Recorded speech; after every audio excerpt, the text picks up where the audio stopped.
Amb nosaltres el catedràtic d'Història Contemporània de la Universitat de Barcelona, Antoni Segura. Professor, bon dia. Molt bon dia, bona hora. Que acaba de publicar aquest llibre, Crònica del catalanisme, de l'autonomia a la independència. Un llibre en el que aglutina tot el que ha passat des de la Renaixença i fins a l'actualitat, amb un punt d'inflexió clar, al qual dedica el primer capítol d'aquest llibre, cosa que ja posa al davant la importància que li dona. Punt d'inflexió, sentència del Constitucional el 28 de juny del 2010, posterior manifestació 10J. Sí. Vostè era conscient aquell dia que allò seria un punt d'inflexió en el catalanisme? A veure, aquell dia, conscient com ho soc ara, i com suposo que ho som tots ara, no, si hem de ser sincers. El que sí que érem conscients és que d'alguna manera es tancava una porta. El mateix president Maragall, quan va tirar endavant l'Estatut, amb el primer tripartit, ell té una frase que a mi em sembla molt afortunada. Diu, hem fet un estatut per quedar-nos a Espanya. I ho fa una mica en referència al Pla Ibarretxe, que tot just feia un any que havia estat rebutjat. Diu, ara bé, si no ens accepten i Espanya no vol ser canviada, ve dir ell d'alguna manera, perquè és encara, diguem-ne, és l'últim moment d'aquest intent de canviar Espanya que s'arrossega des del segle XIX. Llavors, clar, llavors no hi ha gaires més sortides, no? I, efectivament, el que passa aquell dia és que la via estatutària la mata, textualment, al Tribunal Constitucional, i, esclar, després de l'Estatut, què queda? Tornar enrere, això és impossible, vull dir, que hi ha un sentiment, diguem-ne, d'autogovern i de reivindicació de l'autogovern que no s'encabeix dintre del que entenem per una regió, i si comunitat resulta tampoc pot ser plenament, perquè l'Estatut el tomben, doncs aquell dia, efectivament, es tanca una porta i s'obre una altra. Què es trenca aquell dia? Jo utilitzo una frase que potser és una mica dura, però dic que és el trencament sentimental amb Espanya. Trencament sentimental? Sí, perquè l'altre fa temps que l'estem observant, dèficit fiscal, una càrrega impositiva exagerada, que no arriben les inversions que haurien d'arribar, que es negocia un sistema de finançament i després l'Estat no compleix. Tot això, diguem-ne, la raó ja ens ho deia, i de fet molta gent ja ho estava dient. Però, esclar, molta gent encara arrossegava, i és lògic, aquell sentiment que té amics, que té orígens moltes vegades, etc. Però això es trenca, i això es trenca. Hi ha gent que ho diu de manera molt clara, jo he vingut de fora, però, esclar, jo el que en jugo és el futur dels meus fills i dels meus nets. I això és el que no em puc jugar, és a dir, jo puc tenir els meus sentiments. Fa poc la plataforma Sumater, que veu passar el vídeo... Sí, i hem tingut aquí un dels seus promotors. Sí, ho vaig veure aquell dia. Hi ha alguns que ho diuen claríssimament. Jo soc espanyol perquè he nascut a Espanya. Eduardo Reyes ho diu. Exactament. Ara bé, el futur dels meus fills i dels meus nets jo no me'l puc jugar. I jo crec que és això el que succeeix. Per això parlo de trencament sentimental amb Espanya. En aquest llibre, d'Antoni Segura, no té pèls a la llengua per parlar de conflicte entre Catalunya i Espanya. Expliqui'm per què. Sí, perquè sempre que hi ha posicions... A veure, parlar de conflictes a vegades la gent li fa molta por, però la vida és conflicte. És a dir, els conflictes polítics estan a l'ordre del dia, no aquí, a tot arreu. Vull dir, altres països que puguin semblar més que no hi ha aquest tipus de tensions, doncs n'hi ha altres, no? Miri, posaré un exemple que és molt ràpid. Quan es crea el Banc Central Europeu, el primer conflicte va ser qui seria el director, si francès o alemany. El que passa és que estem en uns països democràtics i civilitzats i aquestes coses, afortunadament, ja no les resolem com fa unes dècades, no? Per això no esclata cap guerra. Sí, és clar que hi ha un conflicte. Hi ha un doble conflicte, de fet, perquè sempre que hi ha un conflicte de sobirania, el conflicte és doble. Hi ha un conflicte entre catalans. És obvi, hi ha catalans que legítimament volen ser independents. Hi ha catalans que legítimament també volen mantenir-se dins d'Espanya. Hi ha un conflicte, evidentment, entre Catalunya i Espanya, però això no cal dramatitzar-ho, és un conflicte polític que s'ha de resoldre per vies polítiques. Perquè el que sí que és cert és que els conflictes polítics, si no es resolen bé, tornen a aparèixer. És a dir, no perquè diguin no, és que ara la posició del govern espanyol és molt forta, aquí no hi ha consulta, s'ha acabat el conflicte. No, el conflicte hi seguirà estant. I, a més, si es podreix, doncs anirà més, no? Per tant, sí, el conflicte és claríssim. I ja sé que es negarà. A més, una cosa que no és el primer cop que l'escric, Dic, la millor prova que hi ha un conflicte sempre és que aquells que tenen de la seva banda el poder institucional neguen que hi hagi conflicte. I Rajoy ho nega. Efectivament. Fins quan ho pot mantenir així? Ho pot mantenir així indefinidament, això és cert. El que passa que jo soc dels que penso, i malgrat el que s'està dient i la política de la por que a vegades es fa, que la posició del govern espanyol és molt feble. És a dir, potser de portes endins ens pot semblar que això de pelar la Constitució i la por que ens deixarien fora d'Europa i no sé quantes coses més, doncs pot tenir alguns efectes. Des del punt de vista internacional, sobretot amb el món anglosaxó, aquest és un argument molt feble. Miri, li diré una cosa que és una anècdota, però que té a veure amb el llibre. A mi fa un any i escaig em van cridar a la Universitat de Nevada, a Reno, a parlar de Catalunya. Havia hagut l'11 de setembre, no el de la via, l'anterior, el del milió... El 2012. Sí, el 2012. I, esclar, vaig haver de fer-me una composició de lloc. No anava a fer un míting, anava com a historiador i, per tant, explicar una mica quin havia estat el procés per arribar on estàvem llavors. I una mica a partir d'aquí se m'acudeix el plantejament del llibre. I jo recordo que quan deia als estudiants nord-americans que aquí, en fi, el problema que hi havia és que no es podia fer la consulta o el referèndum perquè la Constitució espanyola ho impedia, esclar, es posaven unes cares de sorpresa perquè no ho entenien. I no ho entenien perquè justament jo vaig intervenir la setmana següent de les eleccions als Estats Units. L'estat del costat de Califòrnia havien hagut 23 referèndums, que s'aprofiten les eleccions presidencials per fer referèndums. 23. I tu vas allà i expliques que no, que nosaltres no el farem perquè la Constitució espanyola ho impedeix. Esclar, és això és el que donarà força a la majoria de catalans que volen una consulta? Jo crec que sí, que això... És a dir, que aquí estem en una mena de contradicció entre el que seria l'estat de dret, que és el que apel·la al PP, i el que seria el principi democràtic. El que passa que jo crec que des de la sentència del Tribunal Suprem del Canadà de l'any 98, que és com tanco el llibre precisament, aquesta qüestió està resolta. Està resolta a favor del principi democràtic, perquè en definitiva l'estat de dret emana de l'aplicació d'un principi democràtic, que és que els ciutadans tenen la capacitat de triar lliurement els seus representants i la forma de representació i d'estructura, diguem-ne, estatal que volen. Doncs, escoltant-lo vostè i escoltant a representants del govern de l'Estat, i no només a ells, sinó també a representants d'altres administracions, per exemple, presidents autonòmics, un diria que ells mantenen que la sentència del Constitucional sobre l'Estatut el que va fer va ser posar els catalans al seu lloc. I que allò sí pot ser un punt d'inflexió, però a la inversa del que vostè m'acaba d'explicar. Sí, però els catalans no ho hem viscut així. Perquè vostè parla d'identitat projecte que hi ha i que s'ha consolidat els darrers anys a Catalunya. Què és això de l'identitat projecte? L'identitat projecte, això no és meu, això és del Manel Castells, que ho sistematitza molt bé. Ell distingeix tres tipus d'identitat, la identitat, diguem-ne, tradicional dels estats-nació. Els exemples més reeixits serien França i els Estats Units. La identitat de resistència, que és quan un poble o una minoria, perquè no necessàriament ha de ser una nació, per exemple, ho ha estat durant molt de temps els moviments ecologistes o els moviments verds, etc., doncs se senten disminuïts amb els seus drets dins de la societat o de l'entitat política en què es troben. El problema de les entitats de resistència, que poden ser també religioses, per exemple, és que si no troben sortida acaben amb moviments fonamentalistes, normalment.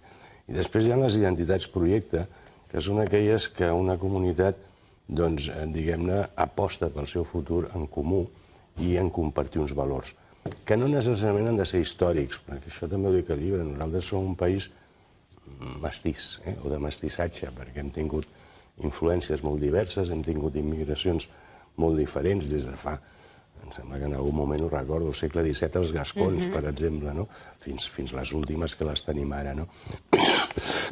Perdó. És obvi, per tant, que hi ha un passat que no sempre és compartible. I la identitat projecte el que fa precisament és l'aposta per un futur que aquest sí que es pot compartir i que aquest sí que pot ser una aposta conjunta de tots els ciutadans que vivim en aquest país i volem expressar els nostres drets. Vostè està d'acord amb l'expresident Pujol, que ha acabat dit que el pitjor atac a Catalunya no és el financer, sinó que és la llei verd? En part sí, perquè és de nou Miri, hi ha coses que són molt difícils d'entendre. Jo ja tinc una certa edat i, esclar, quan penses que 35 anys després encara el model d'immersió lingüística, encara la nostra llengua pròpia estan en dubte, i quan no són agredides directament, dius, això té mal arreglo. Perquè hi ha hagut molts anys en un país normal, en un estat, millor dit, que no fos el que tenim, doncs segurament això ja no seria objecte de discussió ni de debat. I aquí resulta que cada any, quan comença el curs, tenim una sèrie de recursos davant dels tribunals, de família. Escolti'm, això no té sentit. En aquest sentit, clar, la llei Wert el que intenta justament és tirar enrere el nostre model educatiu, no? Per tant, sí, és un atac frontal contra un dels elements, diguem-ne, més apreciats pels ciutadans d'aquest país, que és la seva llengua i la seva cultura. Sobre el tema financer, sobre el tema de les balances fiscals, també en parla aquest llibre, no ho defuig. Què és el catalanisme avui? 2013, novembre del 2013. Com ho definiria? Algú que no sapigués què és. Algú que no sapigués què és, jo diria que és la voluntat compartida d'una gran majoria de ciutadans d'aquest país en sortir endavant, en acabar amb la crisi i en tenir un país on no només se sentin orgullosos de ser-hi, sinó que doni respostes a les seves necessitats socials, educatives, etc. En aquest sentit, és una mica el que dèiem abans, la identitat projecte. Per què? Perquè aquí confluïm gent que ha vingut de fora, gent que ha nascut aquí, gent que fa moltes generacions que neix aquí, gent que ens hem barrejat, perquè aquest que ho deia abans és un país d'un mestissatge molt fort, i que, en definitiva, volen tenir la voluntat present i futura de regir els seus destins de la manera que creguin més convenient. Això és el catalanisme avui, amb el sentit que és un catalanisme que parla moltes llengües, és un catalanisme que té moltes procedències culturals, a vegades diferents, i que, evidentment, prioritza una, que és la pròpia d'aquest país, i és la que, diguem-ne, tots tenim com a element estàndard, com a element transversal. Vostè diria que un catalanista és algú que sí o sí vol que se celebri una consulta a Catalunya? Jo crec que són temes diferents, i aquí sí que crec que hi ha hagut, ho sento, per la petita crítica que vaig a fer ara, hi ha hagut una certa equivocació. Jo crec que el que és fonamental és la consulta, és a dir, el dret a decidir. Això és el que és innegable. A partir d'aquí, la gent que decideixi allò que cregui més convenient, no? I per això deia jo abans que em sembla igualment legítim, si arribem al referèndum, qualsevol de les dues posicions. Jo puc tenir la meva, vostè la seva i així tothom, no? Però jo crec que el que sí que hi hauria d'haver-hi un acord radical, i el que lamento és que al Parlament això no està succeint, és amb una cosa que realment és difícil de negar, que és que el principi democràtic es basa, diguem-ne, el maó del principi democràtic o de qualsevol societat democràtica està justament amb això, amb el dret de poder escollir i poder decidir. En aquest sentit, jo encararia molt més tota la campanya pel dret a decidir. Evidentment, qui aposti per la independència em sembla perfecte, i podem apostar-hi una majoria de catalans. Però el que és realment innegociable des de qualsevol punt de vista... Sigui catalanista o no, en vol dir. Sí, exacte, sigui catalanista. El que hauria de ser, ho diré d'una altra manera, el que hauria de ser innegociable per qualsevol demòcrata és el dret a decidir.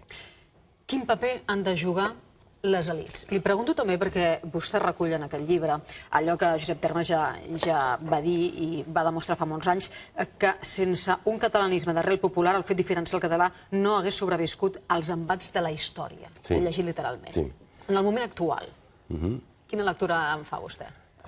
De les elits, jo demanaria que fossin més patriòtiques, especialment algunes elits financeres i econòmiques d'aquest país. És a dir, el patriotisme en moments com aquest no és només una expressió retòrica, sinó que a vegades s'ha d'apostar en fets. I sí que veig un cert retraïment i unes certes pors i unes certes, en fi, dubtes amb que expressar-se en llibertat sigui el millor que es pugui fer en aquests moments. I jo insisteixo, per principi democràtic, el millor que es pot fer sempre és expressar-se en llibertat. I aquí les elits haurien d'acompanyar una mica aquest procés, cosa que no estan fent del tot, si més no. Escolti'm, el 4 de desembre s'ha de votar al Parlament. anar al Congrés dels Diputats, demanar la transferència perquè el govern de la Generalitat pugui convocar la consulta. Hi ha qui diu, per exemple, del PSC, que no vol que això es converteixi en un Ibarretxe 2. Vostè que coneix molt bé allò que va passar el 2005.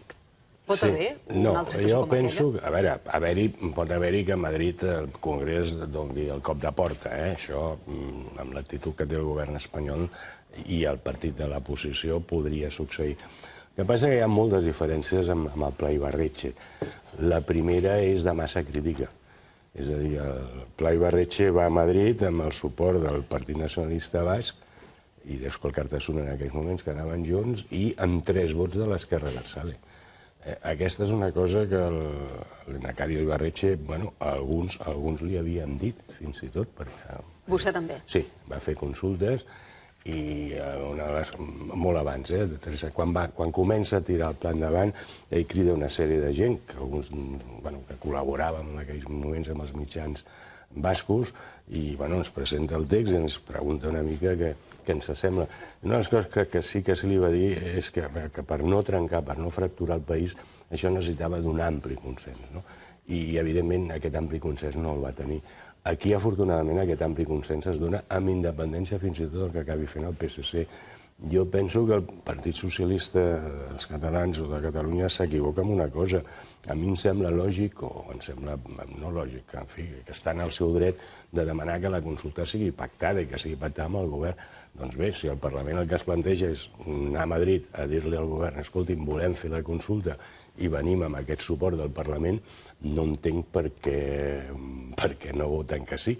Perquè aquesta tossuderia en dir no, escolti'm, això no... Perquè el que diuen és que no volen que hi hagi un Ibarretxe 2, és a dir, que hi hagi un cop de porta. Sí, però és que... Si hi ha un cop de porta, què creu que passarà vostè? Si hi ha un cop de porta, jo penso que l'única sortida... A veure, jo crec que qualsevol procés d'independència sí que ha de passar per una consulta. També és un principi elemental democràtic. Evidentment, si no te la deixen fer, et deixen poques sortides. Una de les sortides és unes eleccions plebiscitàries i un cop aquestes s'han produït, si és que guanyen aquells partits que porten com a primer punt inexcusable del programa de la declaració d'independència, llavors demanar empara a Brussel·les i a Nacions Unides per poder realitzar una consulta amb l'empara internacional. Jo crec que aquesta és una possible sortida a la que abocaria una negativa del govern espanyol. El que passa és que el govern espanyol també ha d'entendre que en el món en què estem, els països democràtics els conflictes s'arreglen d'una altra manera. I tenim 2 exemples que jo penso molt pertinents. Un és el d'Escòcia, que a més les enquestes, i parlant amb eurodiputats escocesos, i ells mateixos fa un any a Nevada vam coincidir amb un eurodiputat escocès i em deia que en aquells moments els estan donant un 23% del sí.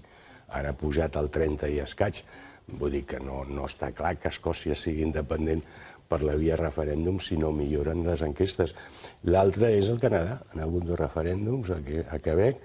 Els 2 els ha perdut el moviment independentista, però en canvi la posició del del Tribunal Suprem del Quebec va ser molt clara.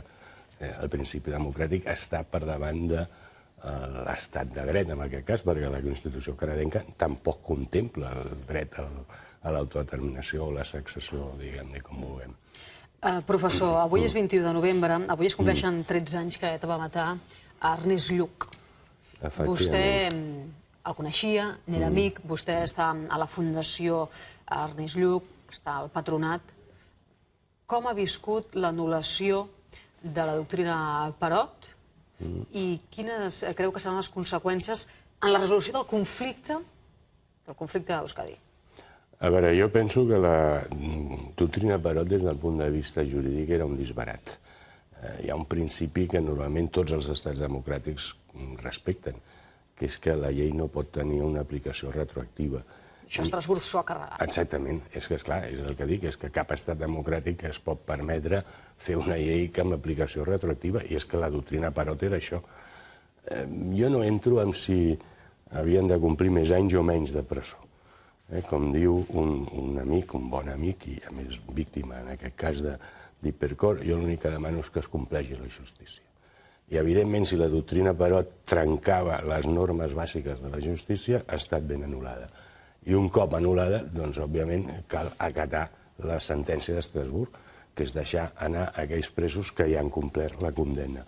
Com pot afavorir això el procés? Jo penso que força, perquè, de fet, ETA està afeblida, ETA està acabada. Com és ETA avui?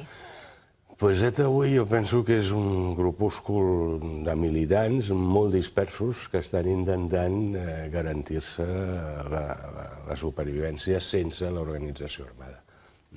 Aquí, al Canadà, al Regne Unit, on es trobin, hi ha una certa dispersió, molt afeblits.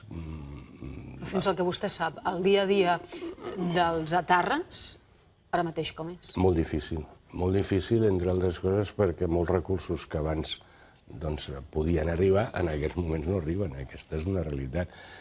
Han deixat les accions armades, afortunadament. Recordo tràgicament la nit que van matar l'Ernest Lluch, amb el qual m'unien... Jo no diré una gran amistat perquè jo no soc dels que vaig, diguem-ne, d'amic de l'Ernest, no? Ens unien dues coses. Els dos col·laboràvem a Ràdio Euskadi en aquells moments i els dos vam anar a perdre unes eleccions al Barça amb l'amic Bassat, amb el Lluís Bassat, les del 2000. Jo recordo tràgicament, jo havia anat a fer un seminari justament a Vitòria i, evidentment, els seminaris van anul·lar, em van trucar per la nit, havien matat l'Ernest, vaig tornar ràpidament en cotxe a Barcelona per poder estar a la manifestació que es va fer després i el funeral institucional, diguem-ne, i va ser un moment tràgic, a més absurd, no? Perquè si algú defensava el dret dels bascos a que això es plantegés com calia plantejar-ho, és a dir, com un conflicte polític a fondes arrels d'una comunitat on la Constitució no havia estat aprovada, a veure, legalment sí, evidentment, però la participació no va arribar al 50%, va ser molt baix, per tant, el nombre de bascos que la va aprovar i que s'havia buscat en la Constitució, deia ahir, una sortida flexible, és a dir, la Constitució s'havia elegit de manera flexible per trobar una sortida, doncs resulta que el maten, no? Vull dir, és el més absurd que podien fer i ho van fer. S'atreveix a posar una data pel desarmament i la dissolució definitiva d'ETA? No, però tampoc crec que sigui en aquests moments l'element més important. L'element més important és que ETA ha deixat de matar, que no s'està reorganitzant per matar, per la mateixa feblesa i sobretot per una cosa que no s'ha valorat i que jo mateix aquí he dit més d'un cop, l'absurd que Arnaldo Otegi segueixin, Arnaldo Otegi i Ucibiaga, i en fi, segueixin empressionats justament per haver aconseguit que l'esquerra abertzale rebutgés la violència i a partir d'aquí accelerés el procés aquest en què ETA finalment ha deixat de matar. Però bé, aquest estat en què ens ha tocat viure té aquestes contradiccions, de la mateixa manera que no deixa fer un referèndum, manté a la presó a gent que ha fet una aposta clara per la pau, amb independència que segurament en el passat haguessin comès altres fets que no anaven en aquesta línia.